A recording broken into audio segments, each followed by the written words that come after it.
আমেরিকার প্রেসিডেন্ট নির্বাচনে কম বয়সী ভোটারদের কাছে জনপ্রিয়তায় এগিয়ে আছেন ডেমোক্রেটিক দলের প্রার্থী কমলা হ্যারিস। সাবেক প্রেসিডেন্ট ও রিপাবলিকান পার্টির প্রার্থী ডোনাল্ড ট্রাম্পের চেয়ে 12% এগিয়ে রয়েছেন কমলা। মার্কিন সংবাদ মাধ্যম সিএনএনের পক্ষ থেকে এসএসআরএস-এর চালানো জরিপে এসব তথ্য উঠে এসেছে। স্থানীয় সময় বুধবার গণমাধ্যমটি এ জরিপ প্রকাশ করে। সিএনএনের প্রতিবেদন অনুযায়ী 35 বছরের কম বয়সী সম্ভাব্য ভোটারদের মধ্যে কমলার প্রতি সমর্থন জানিয়েছেন 52% ভোটার। এর বিপরীতে ট্রাম্পের উপর আস্থা রেখেছেন 40% ভোটার।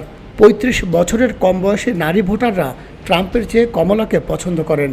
এই হার যথাক্রমে 53% ও 39%।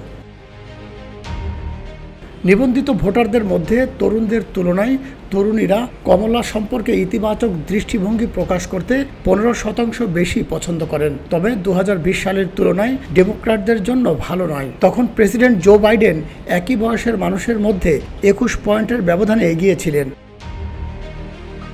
আমেরিকার প্রেসিডেন্ট নির্বাচনে বাকি এক মাসের কিছু বেশি সময়। তার আগে ভোটারদের মন জয় করতে প্রচারণায় ব্যস্ত সময় কাটাচ্ছেন দুই প্রার্থী কমলা হ্যারিস ও ডোনাল্ড ট্রাম্প। প্রতিদিনই কোনো না কোনো শহরে সশরীরে প্রচারণা চালাচ্ছেন তারা।